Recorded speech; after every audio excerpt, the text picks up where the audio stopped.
Hello everyone, কেমন আছো সবাই? আশা করি সবাই খুব খুব ভালো আছো। আমার নতুন একটা ভ্লগ নিয়ে আবার চলে এসেছি তোমাদের কাছে। বেশ অনেক দিন পর, তাই না? বলো কি করব বলো, বাড়িতে প্রচুর গেস্ট এসেছিল। আর দেখতেই পাচ্ছ এখানে আমি কি রান্না করছি, মাটন কষা।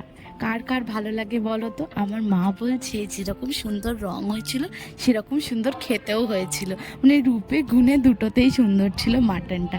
যাই হোক, আর শীতকাল সেই জন্যই কয়েকটা গাছ কিনে এনেছি। আমার গাছের তো খুব শখ, জানোই তোমরা। কিন্তু এইবারে যেহেতু পরপর অনেকগুলো ঘটনা ঘটলো, সেগুলোও তোমাদের সাথে শেয়ার করেছি। সেহেতু সত্যি কথা বলতে কি, পুজোর পরপর যে গাছগুলো আমরা কিনে আনি, মানে গাঁদাগুলো, এখন গাঁদা গাছগুলো অনেকটা বড় হয়ে যাওয়ার কথা, কিন্তু এখন সবে লাগাচ্ছি গাছগুলো।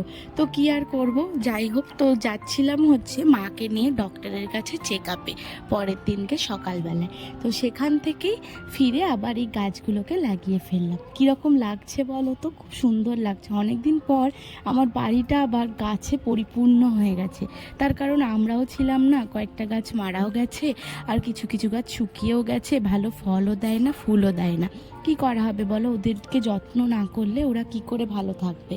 আর তারপর চলে গেছিলাম নিউ টাউনে, যে মেলাটা হচ্ছে, যে গ্র্যান্ড ট্রেড ফেয়ার, যেখানে 17টা কান্ট্রির যে স্পেশাল জিনিসগুলো এসেছিল। তবে সত্যি বলতে কি, এই মেলাটা সম্পর্কে নো ডাউট অসম্ভব ভালো, কিন্তু সত্যি কথা বলতে জিনিসপত্রের এত দাম, বা হবে নাই বা কেন, তাই না বলো? এগুলো যেহেতু প্রত্যেকটা এক্সপোর্ট, প্রত্যেকটা জিনিস মানে বাইরে থেকে আনানো হয়েছে, তো সেই জন্য স্বাভাবিকভাবে তার দাম, জিএসটি, ট্যাক্স সব কিছুই থাকবে।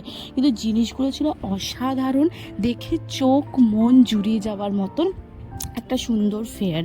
কিন্তু তুমি যদি মনে করো যে কিছু দাম দিয়ে কিনবে বা ভালো, মানে তুমি ঘর সাজানোর জিনিসও প্রচুর পেয়ে যাবে, তো আমার মনে হয়েছে একটু এক্সপেন্সিভ। আর কেন, সেটাও তোমাদেরকে বলেও দিলাম। তো যাই হোক, এবার তোমরা গিয়ে দেখতে পারো, 15ই ডিসেম্বর পর্যন্ত চলবে। যাই হোক, এখানে এটা কিন্তু আমার খুব পছন্দ হয়েছে। প্রত্যেকটা হস্তশিল্প মেলাতেও এগুলো দেখি। আর বাড়িতে এসে কি খাবো, আমার খুব কেকের ক্রেভিং হচ্ছিল বাইরে থেকে ঘুরে এসে, তার জন্যই কেক বানিয়ে ফেলেছিলাম একটা।